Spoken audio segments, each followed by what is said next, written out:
Steve, welcome to my workshop and to Very Cool Stuff. Well, this video we're going to follow on from the Morris chair. If you've not seen the video, there's a 6-part series here. I'll make it to be up in this corner somewhere.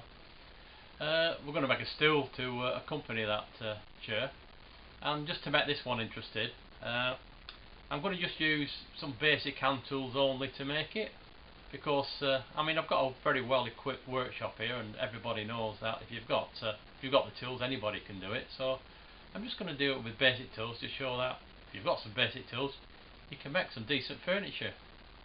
Stay tuned and we'll crack on. So we're going to make a stool to complement the Morris chair, and we're going to use the offcuts that was left for the Morris chair. Now, instead of using all the sort of fancy and expensive machinery that I've got, we're going to do this by just using some basic hand tools, with one proviso. I'm going to use an electric drill. It's a cordless drill, but one that's plugged in version is okay. And the only reason why I'm using that, because most people will probably have an electric drill. If I use a brace or anything like that, not many people have them nowadays. So I've got drill, power drill, a set of bits. Use a sort of a number 4. This is a number 4 Stanley Bailey plane. Sandpaper and a block. So one of these throwaway hand saws. Hammer, half-inch chisel, a ruler and a combination square, which has got a ruler as well. Tape. I'm using a tenon saw, but if you don't have a tenon saw, you can get away with the normal hand saw, and obviously a pencil. And the probably the most important tool I'm not going to use is my my workbench. So we're actually going to try and make it on this old, I think they're called workmates, aren't they? An old workmate. Wish me luck. So the first thing that we need is to make some legs, and they're going to be 50mm by 50mm or 2" by 2". Now I've set these for some offcuts, and as you'll see here, is that I've just actually glued a small piece on because they were only 44mm. So I've glued them on. Now I'm just going to trim them to size using the hand plane.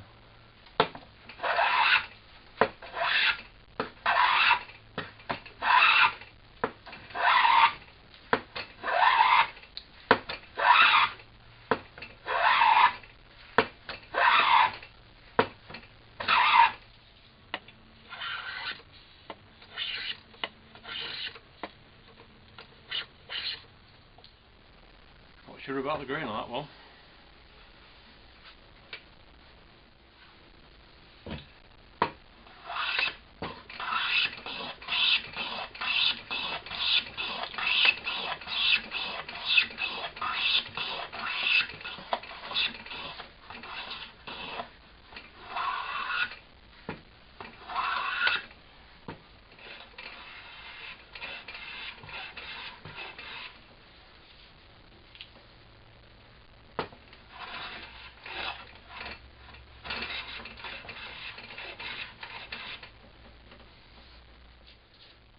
Well, I'll carry on and finish these other two and pick you up later. Now, because I've glued these blocks on, they're quite a bit oversized. Well, I'll say a bit, probably about 5mm or so. So I'm just going to mark where I need to remove to.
So after I've planed it down to the line, I just check the square to make sure that it's reasonably square. It doesn't matter at this stage, to be honest, because these legs will be tapered towards the end.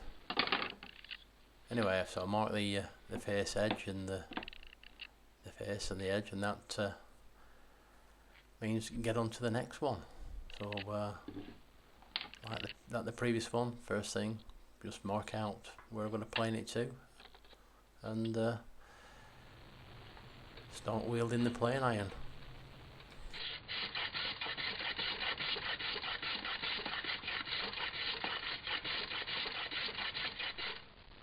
So I need to square off these ends, and then cut them to length. So I'm just going to mark round. You should use a marking knife, but what I'm actually going to use is just a Stanley knife.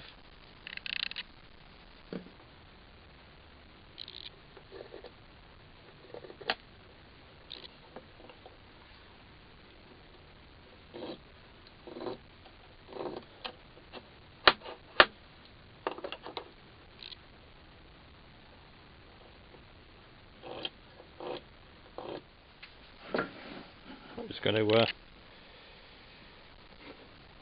take a little bit out. It's creating what they call a knife wall.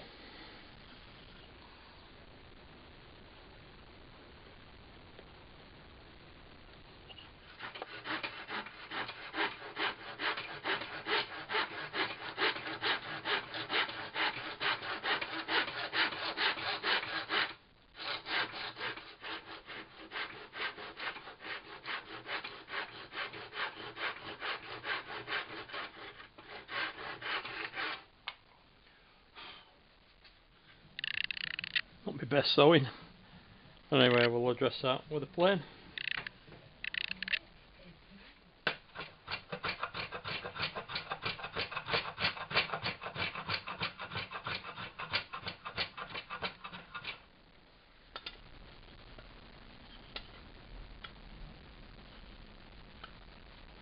That'll be good enough for now. We'll just crack on, measure it out to its length and cut it to length. Same process, mark it, knife wall, sew it, and then tickle it up with a plane. Important. So I've just marked out for a number of mortises, so we're going to attack them, and that's where we're going to use. Just going to use a drill to drill down. I've put a bit of tape. It's going to be about sort of 32mm or so deep, and then we'll finish it off with this chisel.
Well, there you go. That's the first one done. There's 3 on each. So I'll crack on with that. So after the legs are done, I need to carry on with the rails. So I've got this plank, and I've just marked it down with a pencil line, and out with the hand saw, panel saw, and slicing it up into appropriate widths. So in total I need 6 of those. That's 2 from that plank. Should get 2 from that plank, and then I've got a couple more over there. So happy sewing.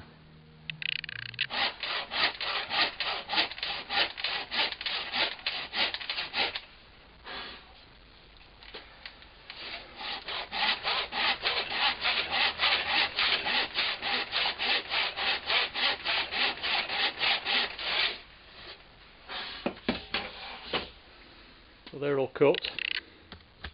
What we've got to do now, because they're too thick, is back on the sew again, and so sort of half an inch off the sew. Going to end up about 25 milli or an inch. So it's back in the work, mate, and out with the sew again.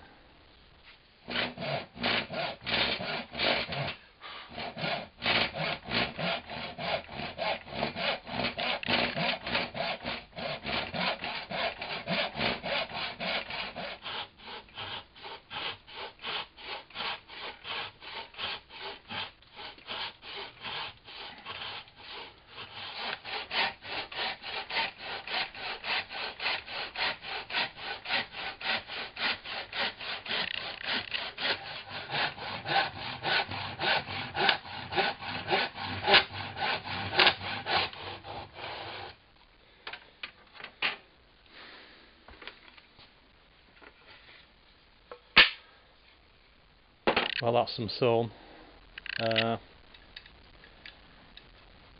Let's get them flattened to size.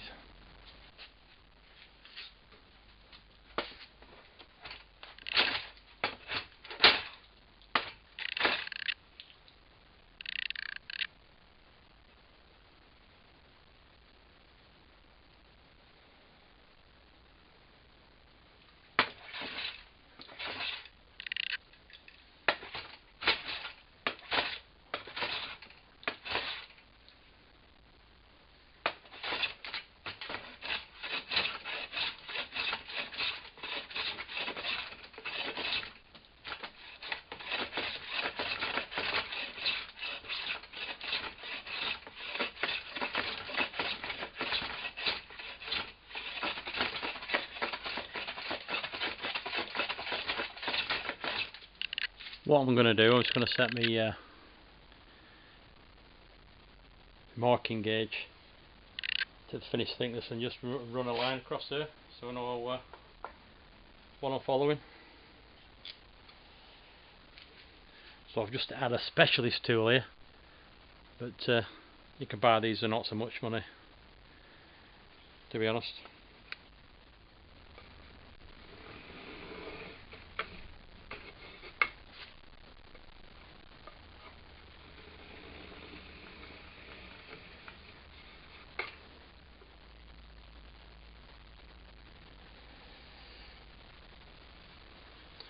I mean, these were planed on this side previously. I was on the earth cut, so I'm a bit lucky that way.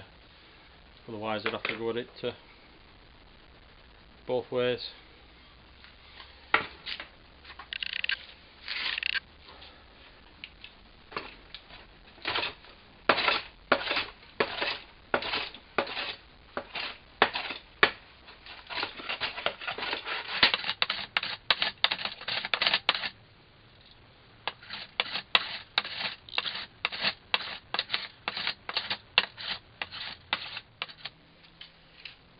So I've just give it a few strokes on the leather strap.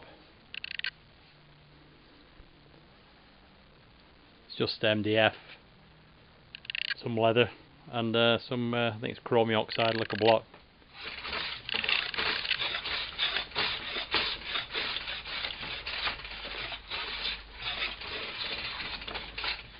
Probably could do with putting a bigger plane on it to just check sure that it is actually flat, because with the number 4 it can actually follow some hollows and the like.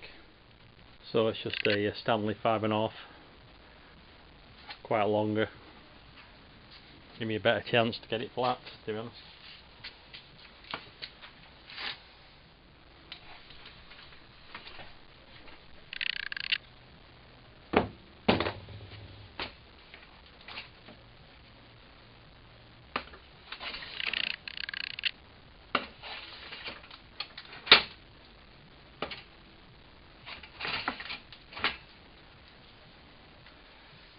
looks like it's high at either end.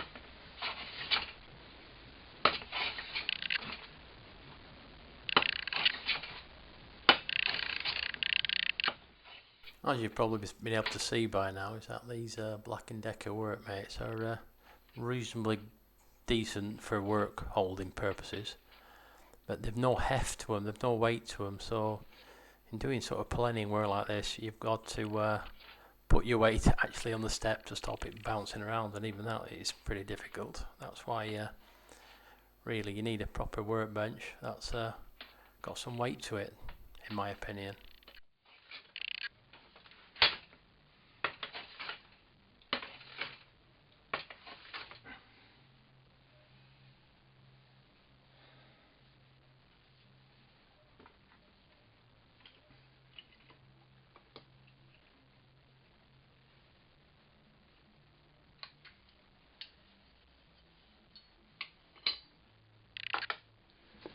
Just give this one a strop as well.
Well, it's time to cut the tenons on here, so I've just marked them all out in pencil and then gone round and done the knife wall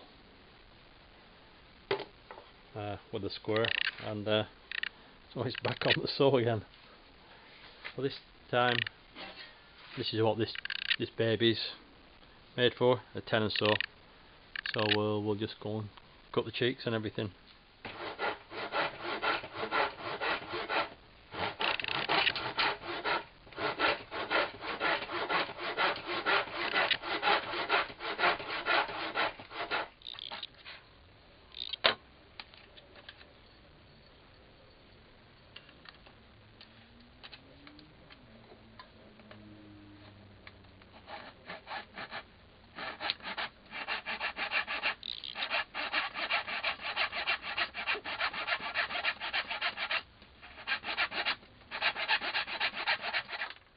So the trick here is to cut the tenons on the edge of these rails close to the size of the mortises, and just leave a little bit just to tickle off with the plane and the chisel. So we'll catch up in a minute and we'll see how this goes.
I'm going to do the finish the tens off now, and we've rough cut them, but we need to get the cheeks right and the ears right. Now there's some specialised tools we can use for this.